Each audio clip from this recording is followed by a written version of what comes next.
नमस्कार दोस्तों, राधे राधे, जय श्री कृष्णा। स्वागत है आपका अपने ही ज्योतिष तत्वांक यूट्यूब चैनल पर। दोस्तों, आज हम जिस विषय में बात करेंगे वो है वृश्चिक लग्न।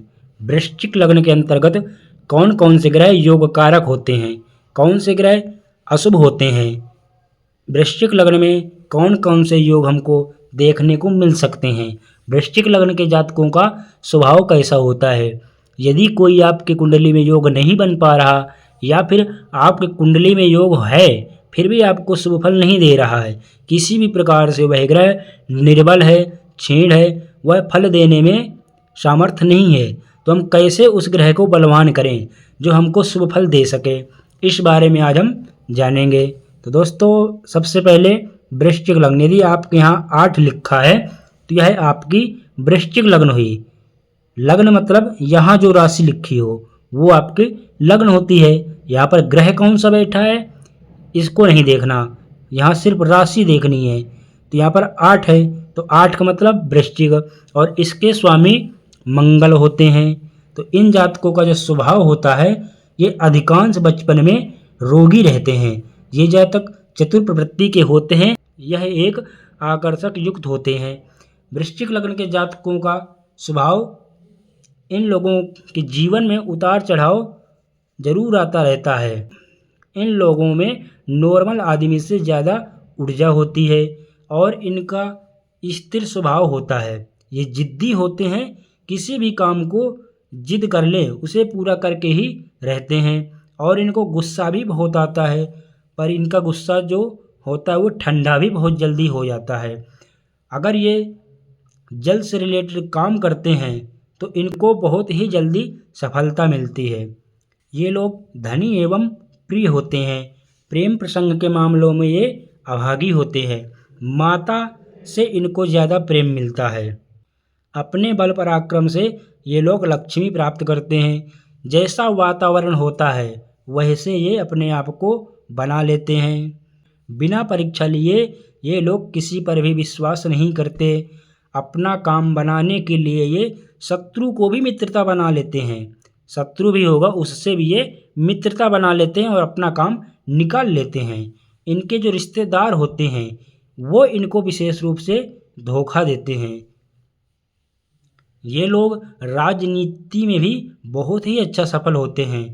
इन लोगों की जान पहचान बहुत होती है, इसलिए ये जातक जो राजनीति में भी बहुत अच्छे सफल होते हैं। दोस्तों, इस लग्न के अंतर्गत मंगल लग्नेश और षष्ठेश होते हैं। मंगल देव की एक राशि लग्न में है तो दूसरी राशि छठे भाव में पड़ी है, और मंगल की दूसरी राशि छठे भाव में, इसलिए यहाँ छठा भाव जो है यह भाव खराब होता है। लेकिन मंगल खुद ही लग्नेश है। लग्नेश प्रायः जातक को अच्छा ही फल देता है, इसलिए मंगल इस लग्न में योग कारक माने जाएंगे। द्वितीय भाव में गुरु की राशि पड़ी है और गुरु की दूसरी राशि जो है वह पंचम भाव में पड़ी है। द्वितीय भाव से धन, कुटुंब, वाणी आदि का विचार होता है, वही पंचम भाव से विद्या, बुद्धि, मंत्रणा शक्ति, पुत्र, लव रिलेशन आदि का प्रेम प्रसंग के बारे में विचार किया जाता है। इसलिए ये दोनों ही घर अच्छे हैं। तो गुरु मंगल के मित्र भी हैं, इसलिए गुरु भी इस लग्न में योग कारक हुए। तृतीय भाव में शनि की राशि पड़ी है। दूसरी राशि शनि की चतुर्थ भाव में पड़ी है। यह भाव इतना अच्छा नहीं है, लेकिन यह भाव अच्छा होता है, शुभ माना जाता है। यहाँ से जो है सभी प्रकार की जमीन, मकान, जितने भी भौतिक सुख हैं सब यहाँ से विचार किया जाता है। इसलिए ये भाव तो शुभ हो गया और यह भाव अशुभ होता है, तो शनि यहाँ पर सम माने जाएंगे। बुध देव की एक राशि अष्टम भाव में पड़ी है, दूसरी राशि जो है एकादश भाव में पड़ी है। ये दोनों ही भाव अच्छे नहीं होते। यहाँ से मृत्यु या फिर मृत्यु तुल्य कष्ट आदि का विचार होता है, और एकादश भाव ये भाव अशुभ होता है, इसलिए बुध देव इस लग्न में जो है अशुभ माने जाएंगे। चंद्रदेव की एक ही राशि होती है और वह राशि जो है नवम भाव में है, इसलिए चंद्रदेव इस लग्न में योग कारक माने जाएंगे, क्योंकि चंद्र जो है मंगल लग्नेश के मित्र भी होते हैं, इसलिए चंद्र भी इसमें योग कारक माने जाएंगे। सूर्यदेव की भी एक ही राशि होती है, वह दशम भाव में आती है और दशम भाव भी शुभ होता है। और सूर्य जो है चंद्रदेव के मित्र भी होते हैं, इसलिए सूर्यदेव भी इस कुंडली में योग कारक माने जाएंगे। शुक्रदेव की एक राशि जो है सप्तम भाव में है, दूसरी राशि जो है व्यय भाव में पड़ी है। यह सप्तम भाव तो पत्नी का भाव होता है, लेकिन व्यय भाव खराब भाव होता है, सभी प्रकार की हानियां देखी जाती हैं। और मूल त्रिकोण राशि जो शुक्र की है तुला राशि, वह है व्यय भाव में, इसलिए शुक्र इस लग्न में अशुभ माने जाएंगे। और शुक्र जो है मंगल के शत्रु भी हैं, इसलिए भी शुक्र यहाँ पर अशुभ हुए। दोस्तों इस प्रकार से इस लग्न में शुभ अशुभ ग्रह का विचार किया जाता है। इस लग्न में देखते हैं राजयोग कौन कौन से बन सकते हैं। तो यदि मंगल यहाँ बैठ जाएंगे तो मंगल जो है पंच महापुरुष योग में से एक योग रुचक नाम का योग बनाएंगे और जातक अपने बल परिश्रम से सफलता प्राप्त करता है। शनि यदि यहाँ बैठ जाएंगे तो शनि यहाँ पर शश योग बनाएंगे, ये भी बहुत अच्छा होता है। यद्यपि शनि यहाँ पर मंगल के शत्रु हैं, लेकिन यदि कोई ग्रह उस घर में बैठेगा और वो शुभ स्थिति में होगा तो वो शुभ फल देने के लिए बाध्य हो जाता है। इसलिए शनि यहाँ बैठेंगे तो शश योग का निर्माण करेंगे, जो जातक को सभी प्रकार की भौतिक सुख सुविधाएं दिलाएंगे।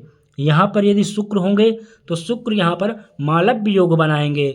और शुक्र जो है पत्नी के आने के बाद जातक का जब विवाह हो जाता है उसके बाद भाग्योदय कराते हैं और बहुत ही अच्छा फल देते हैं।